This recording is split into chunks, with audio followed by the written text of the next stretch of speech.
Astronomy में हम study करते हैं कि सूरज के इर्द गिर्द बहुत सारे प्लैनेट्स मूव कर रहे हैं। सबको पता है। देखें, ये हमारा सन है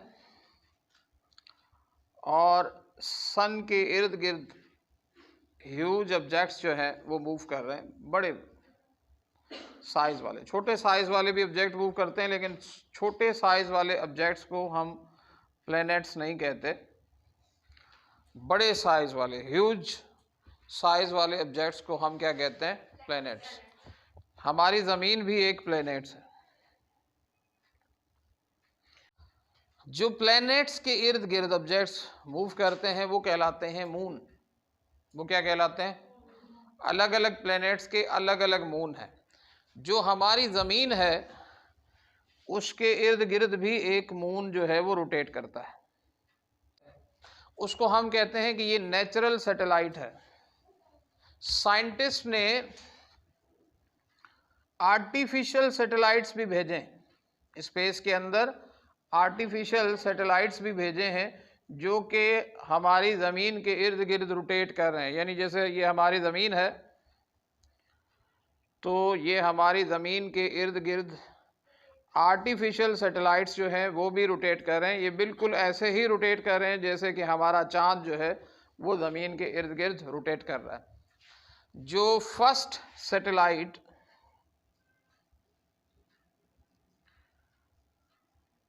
स्पेस के अंदर भेजा गया था और जिसने कामयाबी के साथ ज़मीन के इर्द गिर्द चक्कर लगाने शुरू कर दिए थे, वो वाला सैटेलाइट 1957 में रशिया ने भेजा था। किसने भेजा था? रशिया ने भेजा था। कब भेजा था? 1957 में। इस वक्त तक ज़मीन के इर्द गिर्द बहुत सारे सैटेलाइट्स जो हैं वो मूव कर रहे हैं, जिसको दुनिया के मुख्तलिफ ममालिक ने भेजे हुए हैं।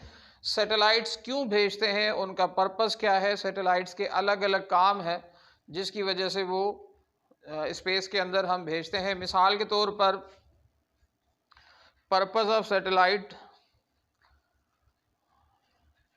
के सैटेलाइट्स को हम स्पेस के अंदर क्यों भेजते हैं?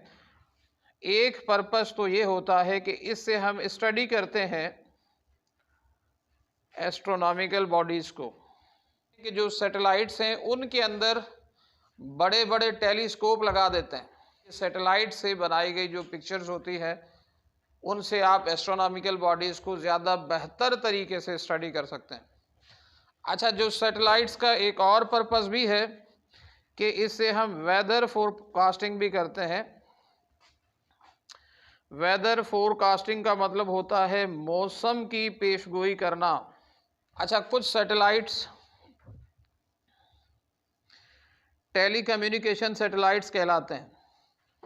टेलीकम्युनिकेशन सैटेलाइट्स का काम क्या है? जो टेलीविज़न के सिग्नल्स वगैरह होते हैं उनको दुनिया के एक कोने से उठाकर दूसरे कोने में पहुंचाते हैं। सैटेलाइट्स ऐसे भी होते हैं जो डिफेंस पर्पस के लिए दुनिया के ममालिक भेजते हैं। Global positioning system, GPS system जिसे कहते हैं, या दूसरे लफ्ज़ों में क्या कहते हैं? Global positioning system. जो ये सारे का सारा कमाल किसका होता है? जीपीएस सिस्टम का होता है। तो ये जीपीएस सिस्टम के लिए भी एक ऊपर सैटेलाइट काम कर रहा होता है जो सारे का सारा फंक्शन जो होता है उसको कंट्रोल करने का काम कर रहा होता है। देखें, orbital velocity of A satellite, एक सैटेलाइट कितनी स्पीड से जो है वो फेंका जाए तो ज़मीन के इर्द गिर्द रोटेट करना शुरू करेगा।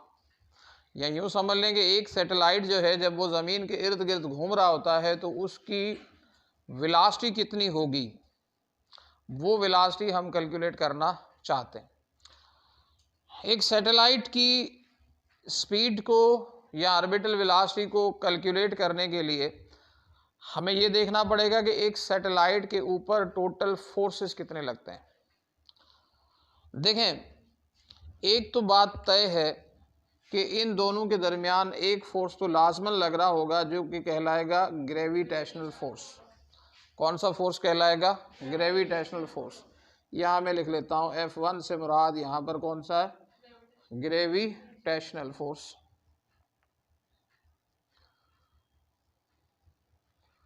दूसरा, आपको ये भी पॉइंट जहन में होगा कि जब भी एक ऑब्जेक्ट सर्कुलर पाथ पर मूव करता है तो उस पर लाजमन एक फोर्स अमल करता है जिसको हम कहते हैं सेंट्रीपिटल फोर्स।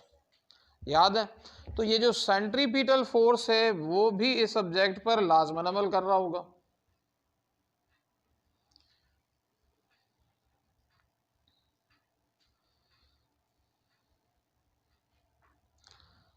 और ये जो ग्रेविटेशनल फोर्स है ना, यही इस सेंट्रीपिटल फोर्स को प्रोड्यूस कर रहा होगा।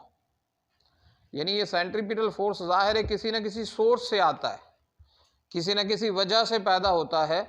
तो ये सेंट्रीपिटल फोर्स कहाँ से आ रहा होता है?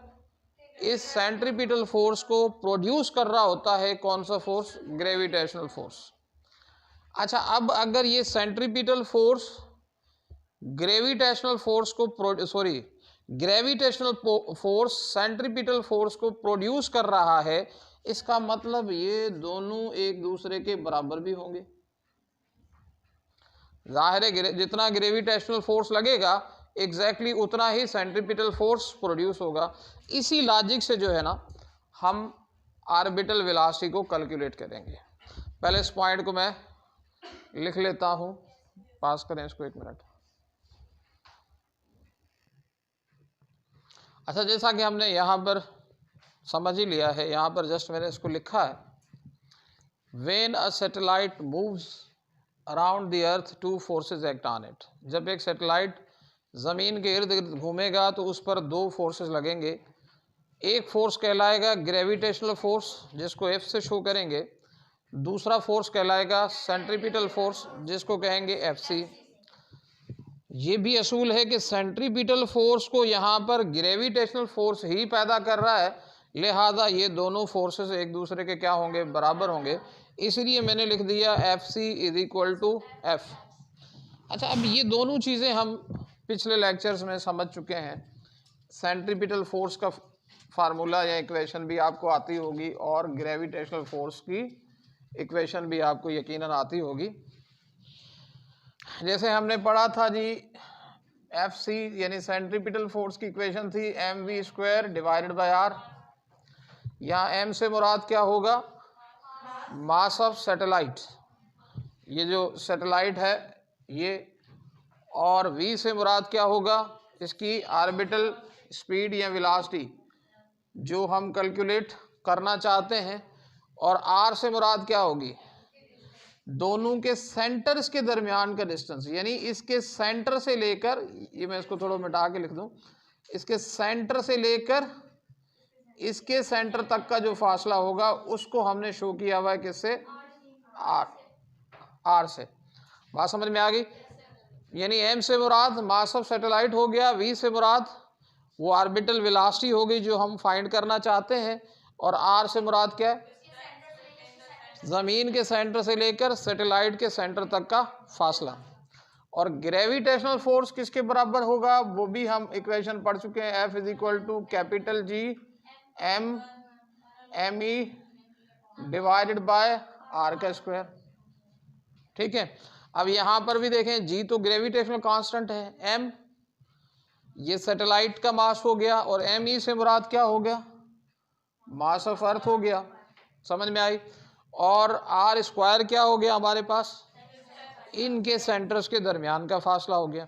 अच्छा, अगर मैं FC की जगह पर ये वैल्यू लिख दूं और F की जगह पर ये वैल्यू लिख दूं तो यही इक्वेशन कुछ ऐसे बन जाएगी, mv² / r = G me /r²। कोई कंफ्यूजन है? अच्छा, अब देखें,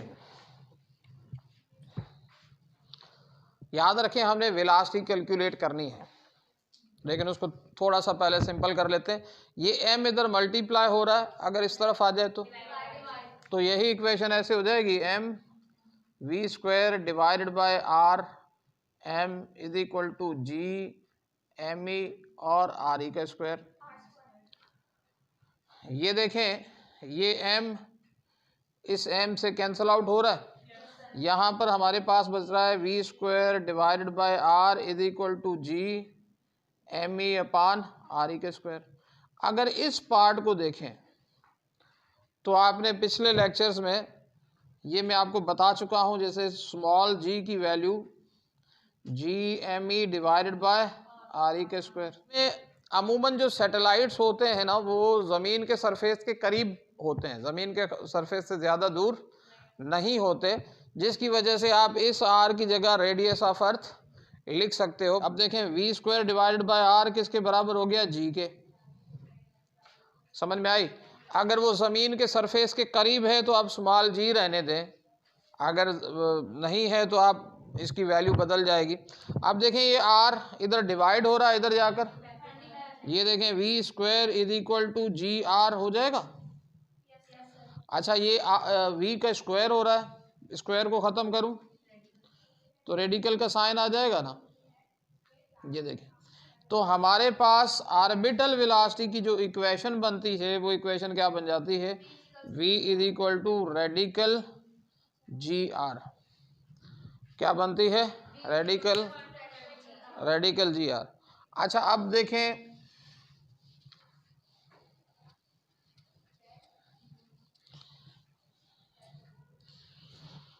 ये तब इक्वेशन यूज करेंगे जब सैटेलाइट बहुत ही दूर हो, तब हमें R की वैल्यू भी नहीं पता और G की वैल्यू भी कम होगी। लेकिन for satellites near earth surface, जो सैटेलाइट ज़मीन के सरफेस के करीब होंगे तो यही इक्वेशन उनके लिए ऐसे बन जाएगी, V is equal to GRE। यानी R लिखने के बजाय आप क्या लिख दोगे? रेडियस ऑफ अर्थ लिख लोगे। क्लियर हो गए? तो अब देखें G की वैल्यू हमें पता है, G की वैल्यू कितनी है? 9.8 मीटर पर सेकेंड स्क्वायर, और RE की वैल्यू कितनी है? 6.38 इंटू 10 पावर 6 मीटर। तो अगर ये वैल्यू मैं इसमें पुट कर दूं 9.8 इंटू 6.38 इंटू 10 पावर 6, पहले इन दोनों को मल्टीप्लाई कर दें, देखें कितना आता है।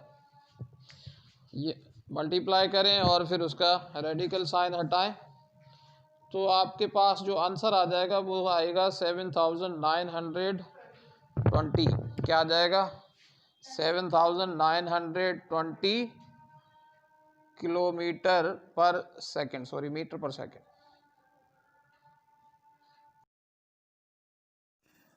ये एक्चुअल आंसर लिखने में गलती हो गई है, ये एक्चुअल आंसर 7920 नहीं है, बल्कि इसका एक्चुअल आंसर है 7907 मीटर पर सेकंड स्क्वायर। काइंडली इसको नोट कर लीजिएगा।